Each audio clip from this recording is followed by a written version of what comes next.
Vamos dar início, então, ao nosso encontro de estudos para o Livro dos Espíritos desta noite. Hoje é dia 24 de agosto de 2022, uma quarta-feira. Nós estamos transmitindo esse encontro de estudos em nome da Associação Jauense de Estudos Espíritas, aqui na cidade de Jaú, estado de São Paulo. Nós estamos estudando, do Livro dos Espíritos, o livro segundo, Mundo Espírita, ou dos Espíritos, no seu capítulo 1, dos Espíritos. O item que nós estamos estudando, subtítulo Anjos e Demônios. A questão é de número 128. Todo mundo lá? Ok. Muito bem, então. Pergunta de número 128. Pergunta de Kardec aos espíritos superiores. Os seres que chamamos anjos, arcanjos, serafins, formam uma categoria especial de natureza diferente da dos outros espíritos? Resposta sucinta. Não. São espíritos puros, estão no mais alto grau da escala e reúnem em si todas as perfeições.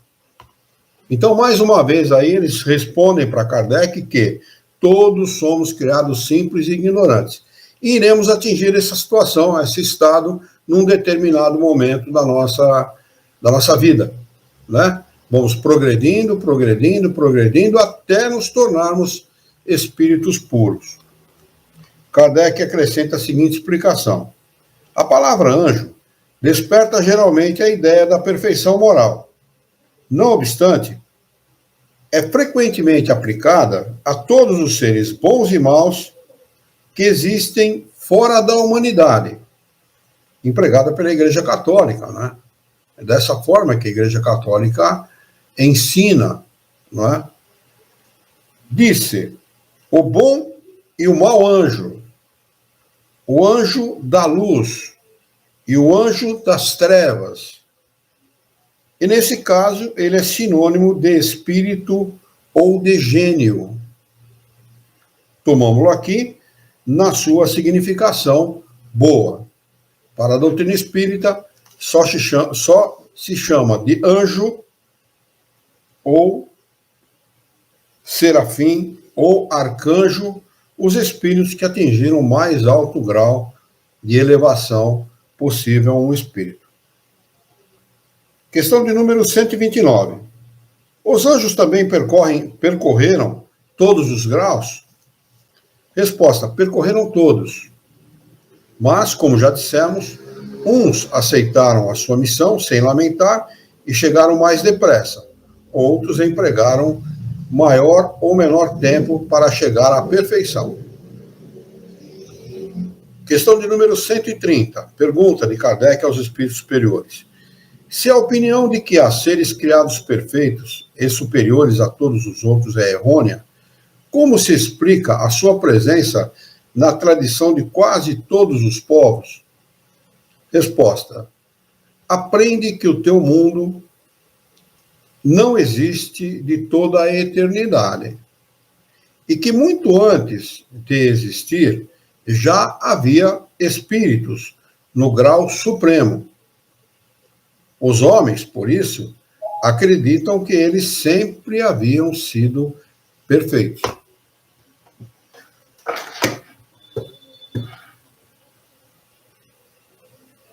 Questão de número 131. Há demônios, no sentido que se dá a essa palavra, ou seja, alguém criado exclusivamente para o mal, porque essa é a ideia de demônio, né? Resposta, se houvesse demônio, eles seriam obra de Deus. Uma vez que tudo é obra dele, eles também seriam obra de Deus. E Deus seria justo e bom, criando seres infelizes, eternamente voltados ao mal? Se há demônios, é no teu mundo inferior e em outros semelhantes que eles residem. São esses homens hipócritas que fazem de um Deus justo um Deus mau e vingativo, e que pensam lhe ser agradáveis pelas abominações que cometem em seu nome. Quer dizer, tudo que se faz, tudo que se prega de equivocado em nome do Criador, é feito por essas pessoas que não o entendem, que têm uma ideia completamente distorcida do Criador. Totalmente distorcida. Não há seres criados voltados exclusivamente para o mal. Que Deus seria esse? Onde estaria a sua misericórdia, a sua bondade? Como ele poderia ser feliz, como ele diz aqui, criando um ser inferior, um ser voltado para o mal, um ser infeliz? É absolutamente anti-raciocínio, anti-lógico uma situação como essa.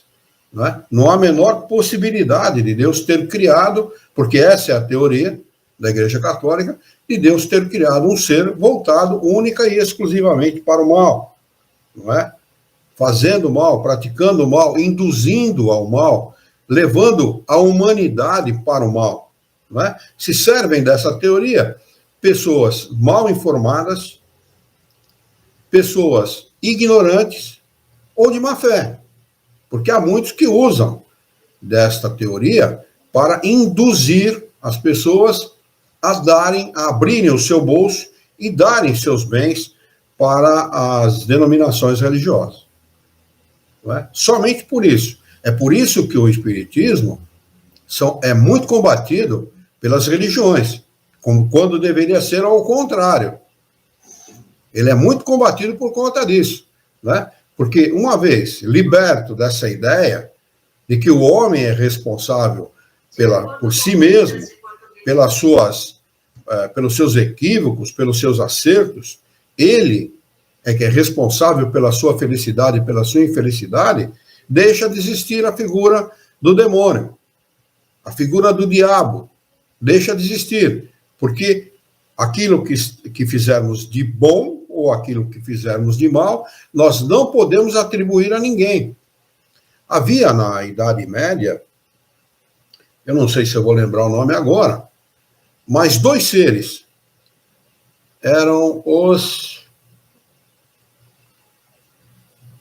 Bom, talvez eu me lembre no discorrer da história. Quando a mulher engravidava, e ela engravidava solteira... Ah, sim, eu lembrei agora. Súcubos e íncubos. Os súcubos, os espíritos súcubos criados com essa finalidade, vinham durante a noite e fertilizavam a mulher. E os íncubos eram aqueles que dominavam os homens com o propósito de, durante a noite, fazer sexo com eles. Então, atribuía-se a esses espíritos a derrocada moral de muita gente, quando, na verdade, elas tinham feito sexo como todo mundo, com uma outra pessoa, e atribuíam a si a ação de um demônio criado pelo diabo, né? Um súcubo ou um íncubo, para justificar a sua ação equivocada, porque naquela época uma mulher virgem, uma mulher não casada, que engravidasse, ela era execrada pela sociedade. E acreditem vocês se quiserem. Eu recebi de uma editora, porque nós tínhamos um clube do livro aqui, no tempo da Associação Joense, de Estudos Espíritas.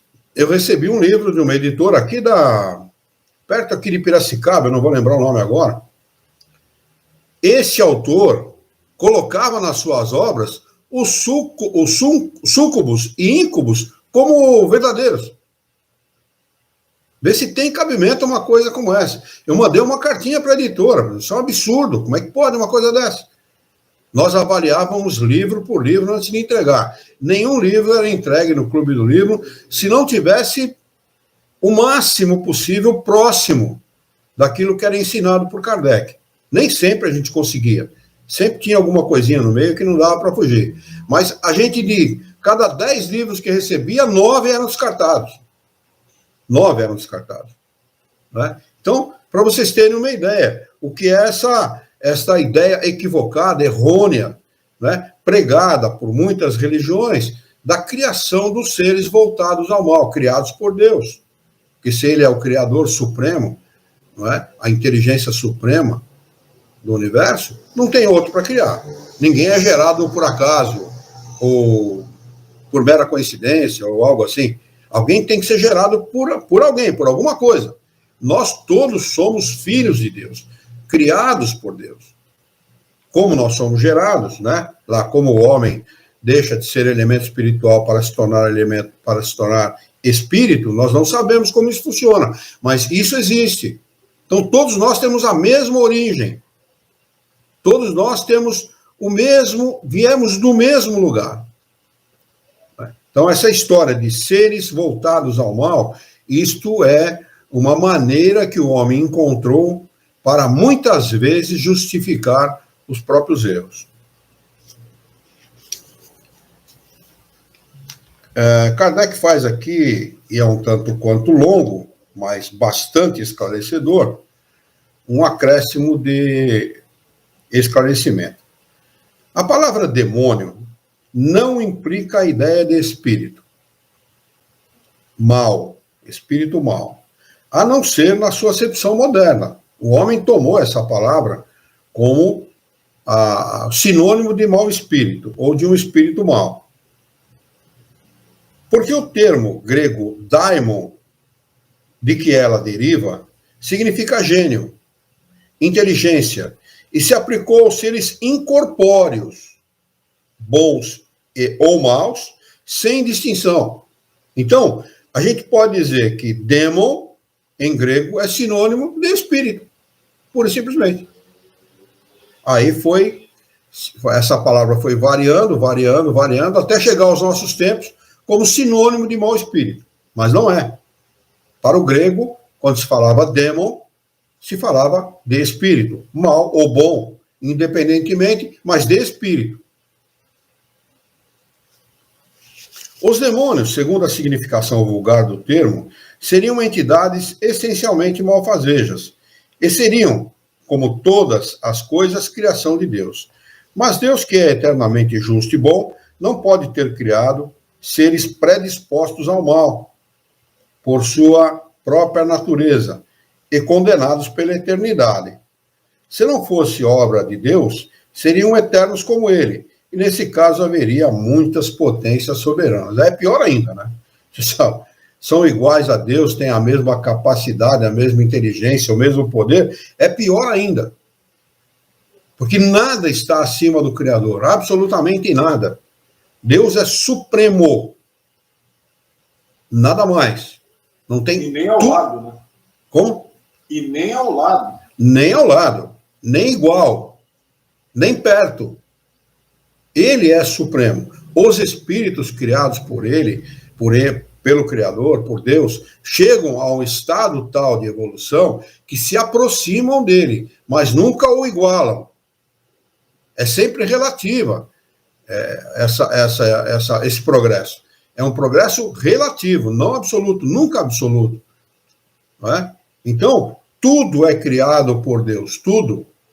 Quer dizer, que Deus é esse que criaria um ser com potência, com capacidade semelhante a dele para fazer o mal, para produzir o mal, para induzir ao mal? É simplesmente contraditório, um absurdo. Não é? Os demônios, segundo a significação vulgar do termo, seriam entidades essencialmente malfazejas e seriam, como todas as coisas, criação de Deus. Mas Deus, que é eternamente justo e bom, não pode ter criado seres predispostos ao mal por sua própria natureza e condenados pela eternidade, porque não tem, na teoria da igreja, não tem retrocesso. O diabo vai ser o diabo eternamente, fim de conversa. E os diabinhos lá, os diabetes lá, os secretários dele também foram criados para serem maus e serem maus pela eternidade. Tanto que quem é condenado ao fogo do inferno vai sofrer eternamente. E no preço que está o gás, deve ser complicado para o demônio manter aquele troço aceso, né? Deve ser bastante complicado, né? R$ 130 um bujão de gás, deve ser bastante... Ou então, deve ter muita lenha por lá, né? Ou fazer um acordo com a Bolívia. Né? Com a Bolívia também, pode ser. Né? Eles têm uma usina nossa lá, né? Seria muito fácil. Se não fossem obra de Deus, seriam eternos como ele, e nesse caso haveria muitas potências soberanas. A primeira condição de toda doutrina é a de ser lógica. Ora, a dos demônios, no seu sentido absoluto, falha nesse ponto essencial. Ou seja, não tem lógica. Nenhuma. Se Deus é bondoso, misericordioso e justo, como ele poderia ter criado algo, primeiro, para combatê-lo, né? Primeiro, para combatê-lo. E segundo, para induzir ao mal. Se é o oposto, nós somos filhos de um Deus de amor. Jesus fala isso. Um Deus de amor, que jamais colocaria ao lado de um filho desse um ser para induzi-lo ao mal. Nós enveredamos por esse caminho da ignorância, cometemos equívocos, mas isso é sempre temporário. Sempre. E olha, e para dizer uma coisa que eu aprendi com os espíritos, é bastante fugaz essa passagem do espírito pelas fieiras da ignorância. Porque não tem como nós passarmos por uma encarnação sem aprendermos alguma coisa. Nós sempre, sem dúvida alguma, sempre aprendemos alguma coisa. O espírito não sai de uma encarnação sem aprender algo de útil para si, de útil para o seu próximo, de útil para a humanidade. Então, não tem como ele sair de uma encarnação da mesma maneira que ele entrou. E se ele aprende por uma única razão, que ele tem inteligência. E a inteligência, ela faz com que o espírito espontaneamente melhore a sua própria condição. Não tem como. Nós todos, desde o homem mais vil, o homem mais abjeto que haja, até o melhor homem que possa estar na Terra, todos trabalham e usam a sua inteligência em benefício do seu bem-estar. E quando ele é melhor, mais esclarecido, ele vai usar em benefício não somente dele, mas também dos seus, daqueles que ele ama. Então não tem como o homem não usar essa inteligência em seu benefício. Não tem como, ele tem inteligência, é um atributo do espírito. Todos têm inteligência. Uns mais atrasadas, outros mais evoluídos, inteligência mais evoluída, mas todos têm inteligência. Isso é uma verdade que ninguém pode contestar. Ah, não, mas fulano é burro. Não, não é burro. Ele simplesmente ainda não sabe como utilizar-se desse atributo. Ele vai aprender um dia, com certeza, e vai utilizar-se dele. E vai utilizar de que maneira? Em benefício próprio. Ele vai aprimorando essa sua inteligência, vai ganhando em moralidade e, ao mesmo tempo, utilizando essa inteligência e essa moralidade em benefício próprio, depois estendendo esses benefícios a todos aqueles que o rodeiam, sejam parentes, amigos, amados, seus funcionários, vizinhos, enfim, ele vai utilizando, vai estendendo, porque é assim que funciona. Nós somos, os seres humanos, são seres gregários, que são criados para viverem em sociedade. Pode notar que são poucos aqueles que se dissociam da sociedade.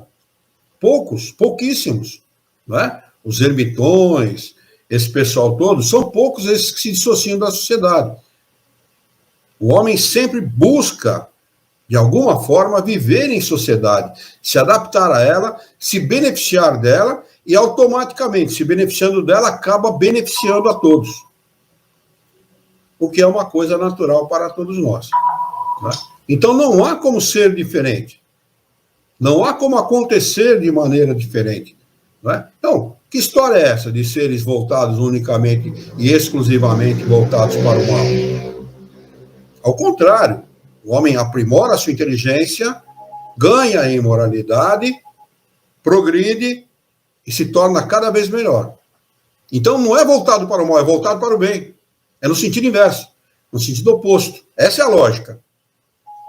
E nós não precisamos, vamos dizer assim, fazer um esforço muito grande de inteligência para entender isso. Não é? Uma coisa simples. Parece que tem alguém chamando alguma coisa, está tocando uma buzininha aqui que eu não sei identificar de onde é, viu? Eu acho que era do meu aparelho. Aqui. Ah, no seu aparelho? Então, já resolvi. Então tá bom. Legal, vamos dar sequência então. Ficou alguma dúvida a respeito disso? Porque não pode restar dúvida. Nós que já estudamos a escala espírita... É um processo natural. Né? Natural e mais do que isso, um processo lógico. E não tem como não ser assim, né? Natural e lógico. Né? Nós vimos na escala espírita, né? Aqueles que estão lá na terceira ordem, que são os espíritos imperfeitos, né? Esses são aqueles que habitam o nosso mundo. Então dá a impressão que o mundo é uma grande bagunça. Aí o sujeito que não procura conhecer o Criador, suas leis, como as coisas funcionam, ele entende que o universo é uma grande bagunça. Ele acaba achando que tudo é coincidência. Não, Deus não criou nada, não. Isso é uma fantasia criada pelo homem. Tudo que existe aqui é fantasia. A gente está aqui por estar. Quando a gente morre, acaba tudo. E não há razão nenhuma para eu me apegar a alguém, para amar alguma coisa. E aí ele vai entendendo ao longo da vida que é o inverso. Ele se apega, sim, aos seus amores, às suas amadas, aos seus amados, aos filhos, aos bens conquistados com o trabalho, não é? Porque aquele que não conquista os seus bens com o trabalho, automaticamente ele despreza os seus bens. É muito comum a gente ouvir assim, dizer assim, veio fácil, vai fácil. Exatamente por essa razão. Porque tudo aquilo que é conquistado com o trabalho, aquilo que é bem legítimo, que não foi conquistado à custa do sofrimento, da corrupção, da violência, da desonestidade, ele é muito valorizado pelas pessoas, de um modo geral. Não é? Então, não há como o homem não apegar-se às coisas. Depois que ele adentra o mundo material, que ele entende isso, ele automaticamente vai ter que fazer o processo inverso. Ele vai ter que aprender a desapegar-se. Porque então ele passa do processo de materialização para o processo de espiritualização. Ele desenvolve a inteligência, desenvolve. Opa, peraí. Entendi que não é só isso. Entendi que eu não sou uma coisa. Eu sou um espírito. Alguma coisa acontece depois da morte. Eu não sei bem o quê, mas eu vou procurar saber. É onde ele começa a tomar consciência de si mesmo. Porque até então, ele mal existia. A partir do momento que ele toma consciência de si mesmo, das verdades espirituais e do significado delas, ele passa a viver, que é completamente diferente de existir. Existir, todo mundo existe. Não é? Viver plenamente, com conhecimento, procurando aparar as arestas, porque nós erramos cotidianamente, ninguém é perfeito. Eu estou falando isso muito em função da minha própria pessoa, não é? Mas nós vamos procurando, a partir quando a gente comete um erro qualquer, a gente imediatamente identifica aquele erro. Imediatamente. É interessante de observar, porque eu conheço gente, ao longo da minha vida eu conheci gente, falando, não estou errado coisa nenhuma, não. Não estou errado, não. Eu não vou pedir desculpa e não quero saber, e fim de conversa. Ao passo que, à medida em que nós vamos conhecendo e entendendo o Criador, nós vamos entendendo essa necessidade de reconhecer o próprio erro e de procurar mudar essa situação. Se não errar, pelo menos diminuir a intensidade desse erro e corrigindo isto ao longo da nossa existência, para desencarnar bem. Então, este é o processo. Quer dizer, esta teoria dos espíritos criados voltados ao mal, eternamente ao mal, isso é um grande absurdo, é um abuso à inteligência, ao bom senso, ao raciocínio, à lógica. É um abuso a tudo isso. Quem usa um pouquinho do seu raciocínio, da sua inteligência, simplesmente, olha, não pode existir isso. Né? Alguma coisa está errada nessa teoria, eu preciso conhecer aquilo que está errado para poder me informar. Né? Porque o homem instruído, ele vale por 2. E aí é que se faz a grande diferença do espiritismo para as religiões, né? As religiões convencionais aí que elas têm um interesse brutal em que haja essa concepção na cabeça das pessoas, não do próprio céu, como do próprio inferno. Isso facilita, né? Facilita. Então, quer dizer, aí, mais uma vez, nós temos que dar devida importância àquilo que é a verdade, e que é aquilo que o Espiritismo nos ensina. Exatamente. Porque o resto, me desculpem as religiões, mas o resto nós estamos falando de interesse. É isso mesmo, interesse material. Material. Não é interesse moral, não, é interesse material. Interesse de manipulação de massa. Exatamente. Eu tinha um companheiro que trabalhou comigo, foi meu funcionário durante alguns 8 anos aproximadamente, e eu sempre conversava muito, ele frequentou o centro, foi algumas vezes no Centro Espírita comigo, e conversava muito com ele a respeito de doutrina espírita. E ele foi aprendendo aos poucos. O dia que ele foi fazer... Dani, desliga o seu... Está dando retorno o seu som. O dia que ele foi fazer Obrigado. O dia que ele foi fazer o curso de noivos para casar, ele estava lá no curso, porque era obrigatório, a esposa dele era católica e queria casar na igreja católica, era obrigatório o curso. Quando ele foi fazer esse curso, ele começou a questionar a pessoa, era um casal que estava dando o curso, ele começou a questionar. Ele quase foi colocado para fora da sala. Né? Então, isso é mistério, isso não tem resposta, é mistério, não tem resposta. Até que chegou um momento que o cara falou, olha, no intervalo chamou ele de lá e falou, ó, para que... Ou então você sai. Né? Então, essa é a grande diferença de você estudar uma ciência, como a doutrina dos espíritos, e acreditar. Que acreditar é para quem gosta de crer e de aceitar, né, de uma forma horizontal, de cima para baixo, aquilo que lhe é imposto. Pura e simplesmente, sem questionar. E aí você tocou no principal ponto de tudo isso, né? O questionamento, que é justamente algo que não é aceito em bom tom, não é aceito pelas religiões. Não. E principalmente pelo catolicismo. Se você questiona, é isso que o Luiz acabou de falar. Exatamente. Você questionou, Bom, no próprio centro espírita, se você questiona aquilo que o palestrante ou que o expositor lá está falando e que não tem absolutamente nada a ver com Kardec, dentro do próprio espiritismo, o cara que está lá palestrando e falando sobre romances e as suas teorias, você já é uma pessoa não grata. É isso mesmo.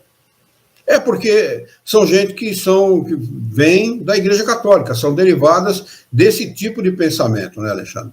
Exato. As pessoas vêm imbuídas deste tipo de pensamento.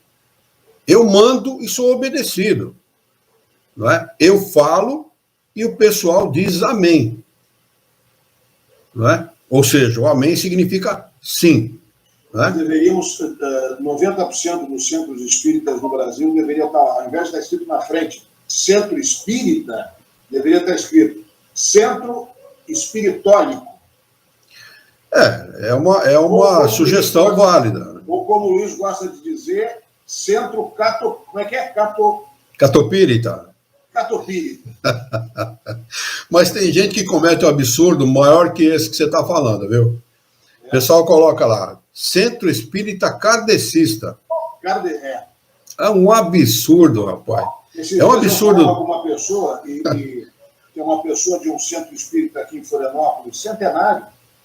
E aí, quando eu comecei a conversar, porque eu ainda fui na doce ilusão de tentar entender alguma coisa que eu não... Difícil de entender, porque sempre que eu preciso entender alguma coisa, eu vou na doutrina, converso com o Luiz e ponto final. Mas eu fui conversar com essa pessoa, isso já faz uns 2 meses atrás, e aí, né, pelo meu tom de conversa, ela me pergunta: então a tua visão é kardecista? Bom, acabou. Mas que visão que... Você está dentro do centro espírita, quer ter visão de quê? Aí eu digo, aí foi isso. Aí pensei cá comigo, o que faço aqui? Lamentável, né? É lamentável. Poderia... Na realidade, gente, vocês estão falando, eu fico pensando também a questão, as pessoas não querem ter responsabilidades. Então, como o seu Luiz falou, tem aqueles, né, manda quem pode, obedece quem tem juízo. Dentro disso, tem muita gente também que quer ser salva, né? Então, a ideia da salvação é importante para esse tipo de gente, porque eu faço o que eu quero, e lá no fim da vida, se eu fizer uma doação, né, se eu me arrepender, não que seja um arrependimento sincero, mas a ideia de serem salvo. Pintou e bordou. Porque quando ele descobre que na realidade não tem nada de salvação, né, que é ele, depende dele ser bom, depende dele evoluir nesse mundo. Não há salvação, a reencarnação. Isso dentro do próprio espiritismo, né? Também, exato. Dos ditos espíritos. Ou quando vê essa responsabilidade, quer cair fora. Né? Exatamente. Eu acho que aí tem um outro segredo, né? A ausência da responsabilidade de seguir a doutrina, de estudar a doutrina, de compreender a doutrina. E isso é perceptível, olha, eu não sei, eu não quero, lamentavelmente, mas acho que de 8 cada 10 que se dizem espíritas tem essa base religiosa católica violenta. Eu só vou contar rapidamente mais um episódio, uma ocasião, uma espírita, dita espírita conhecida, lá de Porto Alegre, que se diz espírita até muito próxima da nossa família, há 30, 40 anos. Uma ocasião eu falei com ela: mas escute, como é que a gente pode pensar numa questão de evocação e uma psicografia? Sabe o que ela me respondeu, Luiz? Ela respondeu assim: não, essas coisas aí, eu conheço eu tenho uma pessoa conhecida que mexe com essas coisas. Mais uma vez, né? O que é que estou fazendo aqui, né? Bom, isso tudo é falta de conhecimento doutrinário, né? Não adianta querer ser espírita se você não está disposto a se instruir. Kardec é bem claro no livro que é o Espiritismo. Ele diz assim, literalmente o seguinte: quem não quer estudar demonstra mais curiosidade que desejo real de se instruir. E no livro de 1868, no livro Obras Póstumas, ele tem uma frase que acabou não sendo incluída nas obras básicas, porque esse livro acabou sendo um livro editado 21 anos depois da morte dele, então não é um livro fundamental, não faz parte das obras básicas fundamentais, mas ele tem uma frase lá que é lapidar. Diz assim: o Espiritismo contém princípios que, sendo fundamentados em leis naturais e não em abstrações metafísicas, tendem a ser e serão um dia abraçados pela universalidade dos homens. Então, é uma ciência, não há como ser diferente. Na Revista Espírita, ele fala claramente: quando se fala romance, se fala ficção. Palavras de Kardec. E é isso mesmo, o romance é um estilo literário que permite ao seu autor colocar naquela obra tudo aquilo que lhe vier à imaginação. Não tem relação nenhuma com a verdade, e não é para ter mesmo. Não é para ter. Aquilo é uma obra de ficção. Pura e simplesmente. Então, você vai querer estudar uma doutrina numa obra de ficção? Peraí, pô. Vamos com cuidado. Querer estudar uma ciência, uma filosofia, numa obra de ficção, não tem sentido. Nenhum médico, nenhum engenheiro, nenhum físico, nenhum matemático, nenhum químico estuda suas ciências em obra de romance. É sempre numa obra de pesquisa, uma obra científica, não é? E continua estudando pelo resto da vida. Eu costumo dizer o seguinte: eu vou estudar doutrina dos espíritos até desencarnar, vou continuar estudando depois de desencarnado, vou reencarnar e continuar estudando doutrina espírita. Essa aqui, ó, que todo mundo fala que está ultrapassada, é o livro dos espíritos. Que todo mundo fala que está ultrapassado. Nós não sabemos nada do que está aqui dentro, ou muito pouco. E aí um outro aspecto curioso também, né, que quando você fala do livro dos espíritos, né, um dos argumentos desses irmãos é que mais há uma necessidade de complementar, são as obras complementares. Aí perguntamos, complementar o quê? Quem é que disse que há necessidade de complementar aquilo que Kardec escreveu? E só um outro ponto para encerrar essa minha colocação: eu não estou falando que são pessoas de má fé, ou a maioria delas não agem de má fé, ou que são mal intencionadas, né? Muito antes, pelo contrário, são até boas pessoas. O problema é a ausência total de conhecimento, por não terem estudado e por não terem buscado na doutrina, nas obras fundamentais, nas obras básicas, não terem buscado a devida informação, o devido esclarecimento, o devido conhecimento. Esse é o problema. Essas pessoas repetem aquilo que ouvem. É o chamado papagaio de pirata. Eles repetem aquilo que ouvem. E como isto foi ensinado, e é ensinado pela Federação Espírita Brasileira, e como Goebbels, o ministro da propaganda de Hitler, repita uma mentira muitas vezes e ela se tornará verdade. Então, como as pessoas dão muito foro de verdade à Federação Espírita Brasileira, acabam repetindo aquilo que ela ensina. E a federação é rustanguista. Essa é a verdade. Infelizmente, essa é a verdade. Não é? Então, Rustang era um inimigo de Kardec. Em 1920, eles publicam esta obra com uma crítica de Rustang a Kardec. 1920. A FEB foi... Os 4 evangelhos, né? Os 4 evangelhos de Rustang. Eu tenho os 3 tomos originais. Inclusive, esse é onde está a crítica de Rustang a Kardec. Eu consegui comprar na internet, no sebo, eu consegui comprar esses livros. Nós temos um, eu vou publicar agora no YouTube, provavelmente essa semana aqui ainda, mais tardar a semana que vem, eu vou publicar no YouTube a história do Espiritismo no Brasil. E eu convido a todos que vierem eventualmente a ver o nosso vídeo, e a vocês que estão participando do estudo, que entrem lá no YouTube, que cliquem lá lá tem aquela aba de vídeos, né? Cliquem lá, procurem o título A História do Espiritismo no Brasil. São 8 vídeos. 8 vídeos de 1 hora e pouquinho cada um. Dá umas 8 horas, 9 horas no máximo de estudo. Ali está relatado de cabo a rabo o que é a história do Espiritismo no Brasil. A história do Espiritismo no Brasil começou muito bem e acaba hoje, como a gente está vendo, muito mal. Mas vamos lá, vamos tentar acabar esta parte hoje.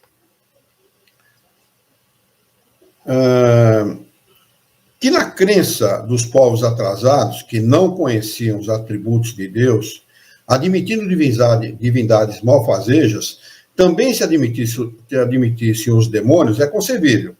Mas para quem quer que faça da bondade de Deus um atributo por excelência, é lógico e contraditório supor que ele tenha criado seres voltados ao mal e destinados a praticá-los perpetuamente, porque isso seria negar a sua bondade. Os partidários do demônio se apoiam nas palavras do Cristo e não seremos nós que iremos contestar a autoridade dos seus ensinos, que desejariam ver mais no coração do que na boca dos homens, mas estariam bem certos do sentido que ele atribuía a palavra demônio? Não se sabe que a forma alegórica é uma das características da sua linguagem? Tudo o que o Evangelho contém deve ser tomado ao pé da letra? Muito pelo contrário. Muito pelo contrário. A Septuaginta fez a gentileza de destruir o Evangelho de Jesus. Destruir. Falsearam a verdade de uma forma grotesca. E quando a igreja reuniu esses 70 tradutores, chamou-se a Septuaginta, para traduzir o Evangelho de Jesus para a Igreja Católica, o responsável pelo trabalho chegou no papo e disse: olha, nós vamos cometer um grande erro, um grande equívoco. Resposta do Papa: faça-se. Eles não estavam nem aí com a verdade, porque é um grande absurdo você traduzir do hebraico para o grego, já é um erro monstruoso. Aí você traduz do que está errado para o latim, do grego para o latim. Deu no que deu. Né? Deu no que deu. O conhecimento do Evangelho completamente distorcido, totalmente distorcido. Essa é a realidade dos evangelhos que chegaram até nós hoje em dia. Quem quiser conhecer melhor o Evangelho de Jesus, leiam a obra de Severino Celestino da Silva, Analisando as Traduções Bíblicas. Analisando as Traduções Bíblicas. Ele é um professor do norte do país, eu não lembro agora se é Paraíba, Pernambuco, alguma coisa assim. Ele é ligado ao Espiritismo, só que não ao Espiritismo como nós gostamos de estudar, mas ligados à ideia do Espiritismo. Ele recebeu, por inspiração, o desejo de estudar grego, hebraico e aramaico. Estudou essas 3 línguas, foi a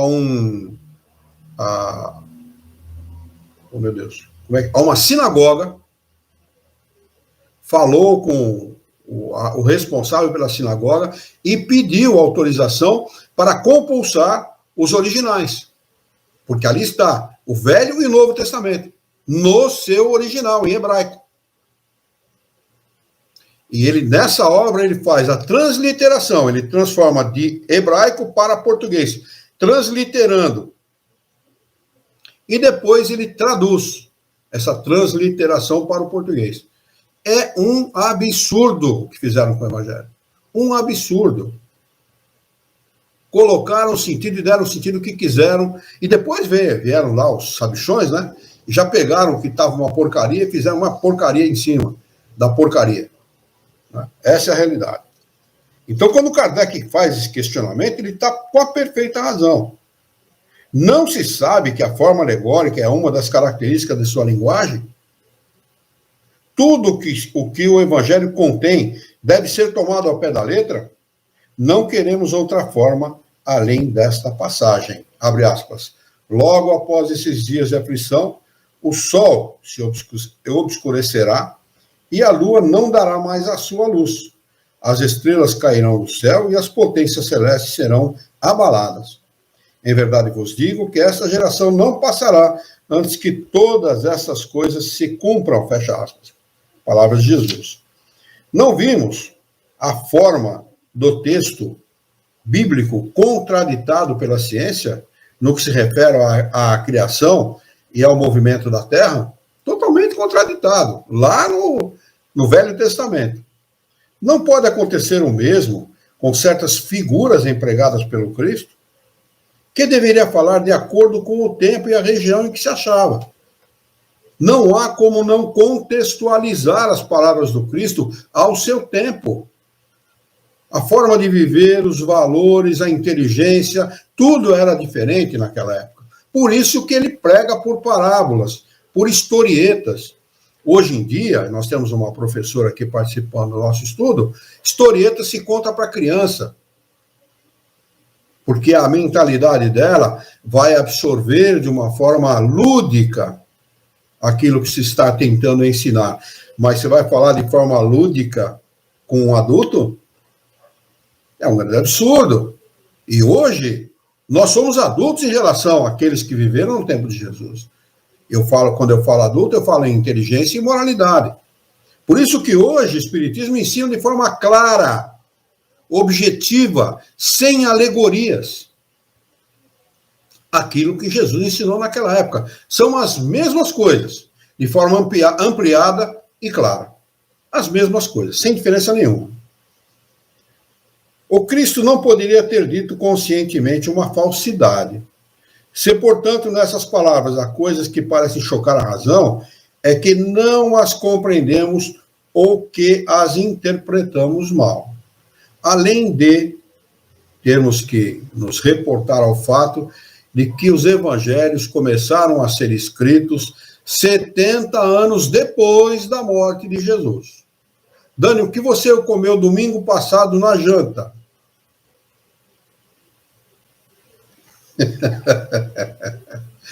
Se a gente não lembra que tipo de roupa íntima a gente vestiu ontem, daqui 70 anos, alguém contando alguma coisa, certamente vai haver alguma distorção. Certamente. Não é? Os homens fizeram com os demônios o mesmo que com os anjos. Da mesma maneira que acreditavam na existência de seres perfeitos, desde toda a eternidade, tomaram também os espíritos inferiores por seres perpetuamente maus. A palavra demônio deve, portanto, ser entendida como referente aos espíritos impuros, que frequentemente não são melhores que os designados por esse nome, mas com a diferença de ser o seu estado apenas transitório, passageiro. São esses os espíritos imperfeitos que protestam contra as suas provações e por isso as sofrem por mais tempo. Não são resignados, né? O poltrão não é resignado, ele empaca e não sai do lugar. Assim são os homens que não são resignados. Mas chegarão, por sua vez, à perfeição quando se dispuserem a tanto. Poderíamos aceitar a palavra demônio com esta restrição.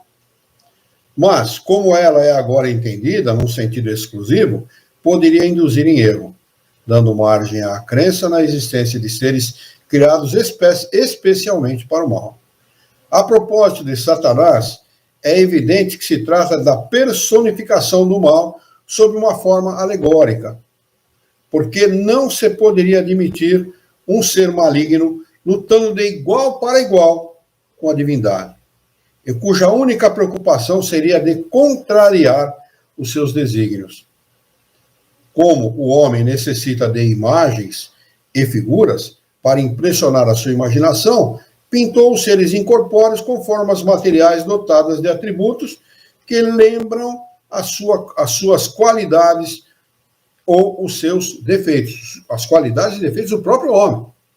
Ele atribuiu nesses seres. Foi assim que os antigos, querendo personificar o tempo, deram-lhe a figura de um velho, com uma foice e uma ampulheta. Uma figura de jovem, nesse caso, seria um contrassenso. O mesmo se deu com as alegorias da fortuna, da verdade, do amor e etc. Os modernos representaram os anjos, os espíritos puros, numa figura radiosa, com as asas brancas, símbolo da pureza, e Satanás com chifres, garras e os atributos da bestialidade, símbolo das paixões. O vulgo que toma as coisas ao pé da letra viu nesses símbolos entidades reais, como outrora tinha visto Saturno na alegoria do tempo. O fato é que muita gente, e isto vale para os dias de hoje também, né? Kardec conta que muita gente na Idade Média cometeu suicídio ou morreu do coração porque achava que o diabo estava embaixo da cama. Olha, seria cômico se não fosse trágico, né, Daniel? Porque a verdade é essa. A igreja pregava isso de uma forma tão incisiva, tão forte, tentava dar foro de verdade para isso de uma forma tão incisiva que as pessoas acreditavam piamente que estavam sendo perseguidas pelo demônio, que o demônio estava ali atentando a fazer isso, a fazer aquilo, e muitos se automutilavam com chicotes, amarravam coisas na perna, chegavam a ter feridas graves nas pernas de pessoas, gente da própria Igreja Católica. Faziam automutilação para tentar afastar da cabeça aquilo que era a naturalidade humana, porque consideravam o sexo uma coisa impura, uma coisa bestial, uma coisa própria do pecado original. Olha que absurdo. Quando o sexo é uma coisa natural, boa, é claro que sendo praticado dentro das regras da moralidade, com respeito por si, respeito pelo parceiro, respeito pela família, sem as atrocidades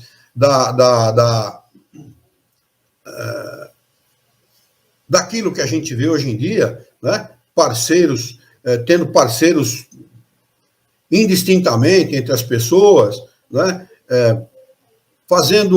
Cometendo atos atrozes contra crianças, por exemplo, né? Traindo o seu parceiro, traindo a sua parceira.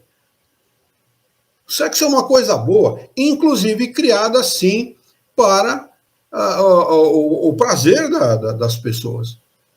E as pessoas imbuídas dessa ideia, né, na Idade Média, e muitos agora, imbuídos dessa ideia do pecado original, cometem atrocidades contra si porque tinham esses pensamentos, né, e achavam que eles eram impuros, que eles não eram dignos, né, de Deus, não eram dignos de ser uma pessoa ligada à igreja, ou de ser um adepto da Igreja Católica, coisas do gênero. Um verdadeiro absurdo. Um verdadeiro absurdo. O sexo recreativo é permitido pelo Criador, sim, porque está na natureza. O que não é permitido é esse sexo absurdo que as pessoas fazem por aí, com vários parceiros, várias parceiras. Inclusive, quando a gente estava ainda, a casa estava aberta, eu comentei isso com os companheiros lá da casa. Não é? Há um tempo atrás, 6, 7, 8 anos atrás, não me lembro bem, não é? Tinha um lugar em São Paulo, ali próximo do Cemitério da Consolação, que as pessoas se dirigiam para lá, homens e mulheres, jovens, não é? Engraçavam um com o outro e faziam sexo. Aquele lugar era destinado para isso. Como as pessoas sabiam o que ocorria ali, eles iam para lá com esse propósito. Quer dizer, peraí, pô. Aí nós estamos bestializando esta condição humana. Bestializando, né? Subvertendo o valor do sexo. Porque o maior valor do sexo é a procriação. Agora, dizer para mim que o sexo recreativo não é permitido pelo Criador, eu acho isso um grande absurdo. Que é permitido, sim. O homem pode ter prazer desde que se respeite.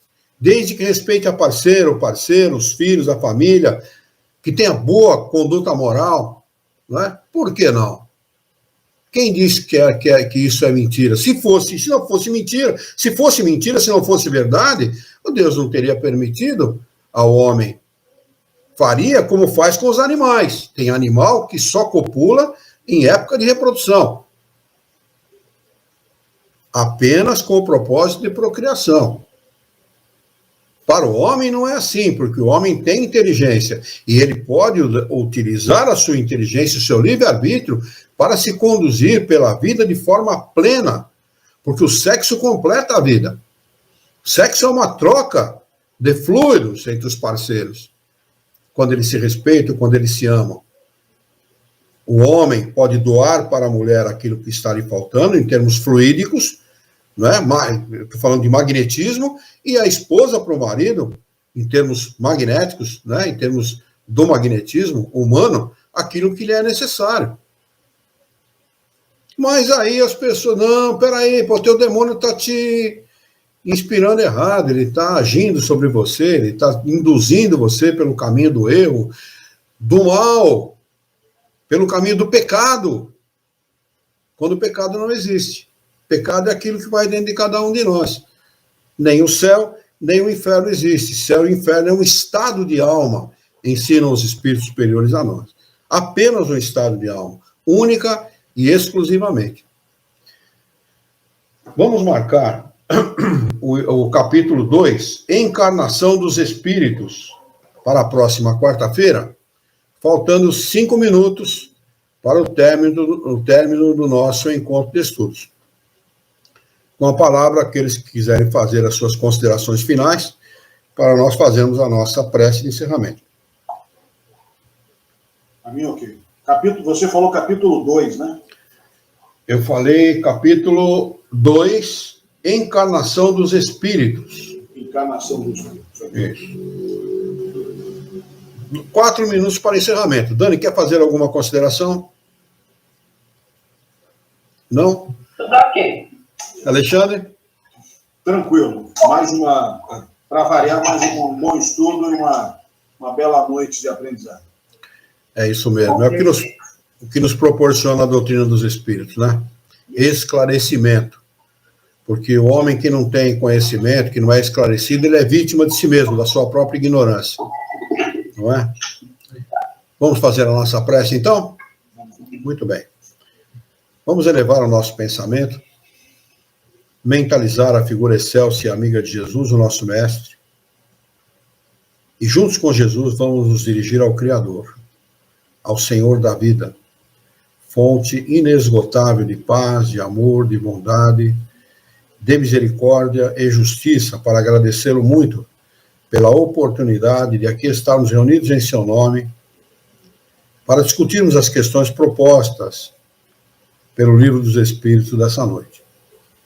Queira o vosso amor, a vossa bondade, a vossa misericórdia, que tenhamos bom ânimo, coragem, determinação, ideias renovadas, alegria de viver e muito entusiasmo, para que nós possamos trabalhar, sermos úteis à sociedade em que vivemos e, desta forma, dignificar a vida. Auxilia-nos ainda, Senhor, a orientarmos a própria existência por um profundo e sincero respeito pelo nosso próximo. Em teu nome, Senhor, em nome de Jesus, em nome dos bons espíritos, em nome do nosso diretor espiritual e de sua equipe, nós declaramos encerrado o nosso encontro de estudos dessa noite, e que assim seja.